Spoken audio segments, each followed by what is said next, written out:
Hi there and welcome to the Dawn Show. We have back by popular demand psychic Rita Strau, and she's a psychic advisor but really teaches you empowerment and how to find the real inner you, the power within you. But she talks to angels. I don't know if you believe in angels or talking to angels, but Rita sure does. Thanks for coming back here on the Dawn Show. Thank you so much. It's a pleasure to be here again. Oh, why do you have the crystal? What's with the crystals and the beads? This is something that I've learned along the way. Again, like I explained earlier in the last episode, when I started reaching up to the angels, it began through this automatic writing. And somehow I began to feel attracted to different crystals. And what they do is they hold a vibration, or they help me elevate or hold a vibration too. This is a piece of selenite that I bought somewhere. I don't even remember, I've had it so long. But whenever I'm doing any kind of connecting, I feel more comfortable and confident when it's in my hand. Okay. This crystal is a 13-sided true Vogel crystal that was gifted to me anonymously with, I have to say, at one of my Harmonic Healing with the Angels classes. Someone gave this to me with a card from Archangel Gabriel. So I have to say it's been gifted to me from Archangel Gabriel. And it's pretty cool. It is, and it's kind of like a healing stone. It pulls in energy here and channels it down here. So you believe in all these, and I believe that this is primitive in us. Like my little son David made me this beaded bracelet. So I think beads and all this stuff. And that has his energy in it. So as you wear it, you're feeling his energy, and it lightens your mood. It gives you joy. It gives you that does give me joy. That's for sure.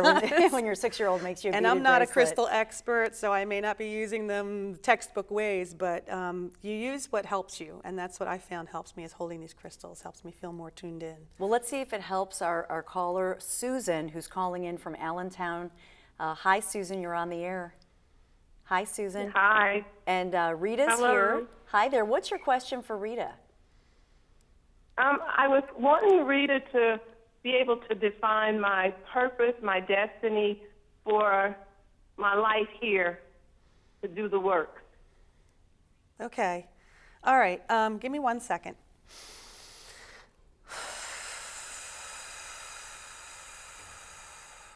Okay. Susan from Allentown wants to know her purpose or destiny here. Any help you can give me would be appreciated. Thank you. They're giving me an impression of you as a child, someone who's actually attempting to return to a state of innocence or a state of being more trusting, more believing in magic, somebody who wants to once again experience what it's like to marvel at the world. And this is giving me a sense that you're on a road to rediscovering something important that meant something to you maybe once when you were younger, that you want to reinvigorate or bring back into your life again.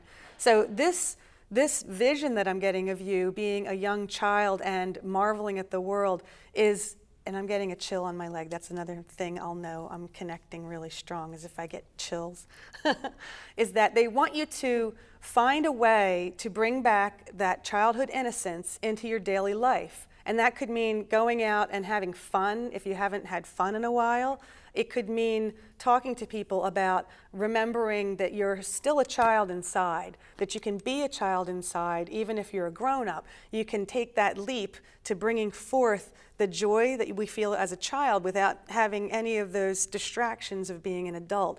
So your purpose has a lot to do with reinventing yourself by pulling back into your experience something that you valued greatly in childhood. And again, like we talked to a caller before about purpose.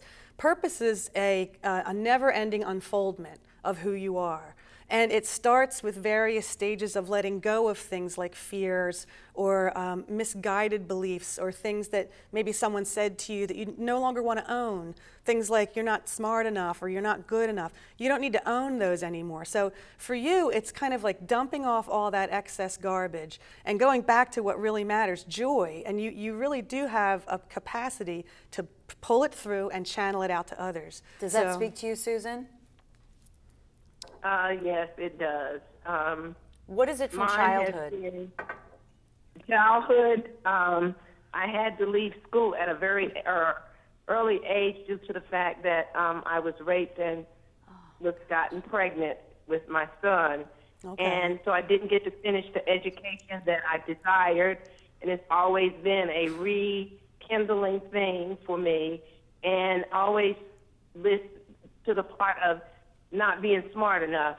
That's been a thing that, you know, you're never going to be anything, you're never going to amount to anything. So, yeah, it's right on it. Yeah, that's, and again, Susan, it's you that does all this work. You have a divine spark within you that you just have to fan the flame.